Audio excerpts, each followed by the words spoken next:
I'm Tom from Do It Yourself Home Automation, and this is a look at the Nest report email that you get each month from your Nest Learning Thermostat.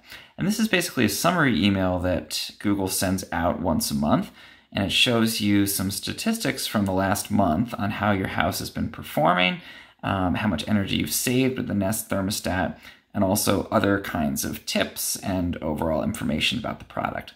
So this is my July edition of the Nest update. And you can see here it's got a theme for each month. So this time it's gone camping. And it shows the total amount of energy that everybody using Nest products has saved in theory.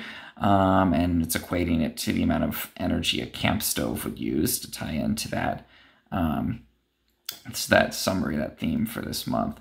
Coming down here, though, I think is where it gets personal and gets a lot more interesting. So this is my summary of July usage for my downstairs thermostat. If you have more than one thermostat, it'll show you the multiple thermostats in the same message. And it's going to give me some statistics and comparisons for the month. So this month, my energy use increased by 10 hours.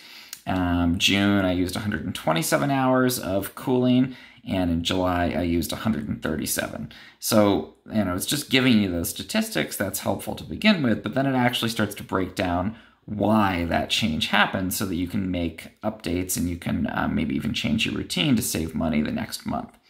So it's giving me a little summary here, but then it's going to break out, okay, I used 8 more hours because my schedule was less efficient. So what that's telling me is that maybe I set the temperatures to a lower point than I had the month before. And that meant that I used more power, 8 hours more power than the month before.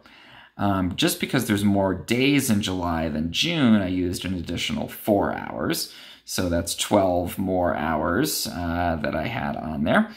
And then there's this minus 3 hours from the fact that the weather was a little bit cooler in July than in June. So my net was 9 additional hours that it can account for, and you can see there's 1 extra hour that were caused by what it's saying are other factors, so things that it's not taking into account, and that makes the 10 hours difference between June and July usage. So this would give me some targets to look at if I wanted to make my August more efficient.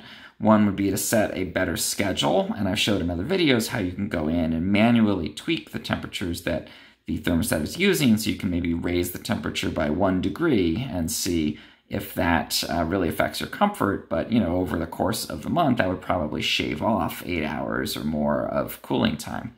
Obviously, you can't change the number of days in the month, but that's just something to keep in mind if you're seeing fluctuations from month to month. It's just that the length of the month does make an impact. And you can't change the weather, but again, that's something to keep in mind. Just if you're going to have a hotter month, you may expect that even if you're doing everything right, you're going to end up using more cooling hours and more power. So just some helpful breakdown, not just of the way that the changes happened and how much you used, but actually they're starting to try to break out why you had a higher or lower usage one month to the next. This is the leafs section. So when you set your thermostat to an efficient setting, you get this little leaf award, and it shows up on the thermostat itself. And then it also will tell you how many you earned at the end of the month and for the year. So I'm pretty bad at earning these. I've only earned 3 in July, same as the month of June, and I've earned 45 for the year. So if you're the sort of person who likes gamification and this works for you, you can try to earn your leafs by enduring a higher temperature during the summer and setting your thermostat much higher, and then you can see if you get more of the leaves and try to rack up as many as you can for the year.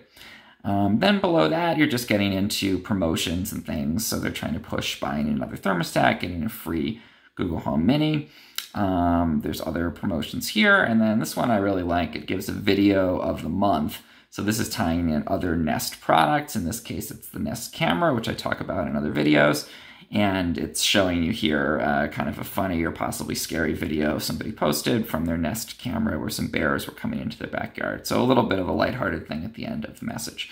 And that is the Nest report that you'll get each month. It's kind of a nice way to see a summary for the month and to track your usage month to month. And again, it gives you some targets. So next month for August rather, I'll try to get a more efficient schedule set up, and I've shown how to do that in another video. And I'll also take a look at the overall weather and just see how that affects the amount of power that I end up using and the amount of cooling hours that I need. If you found this helpful in any way, please subscribe to my channel. It really helps.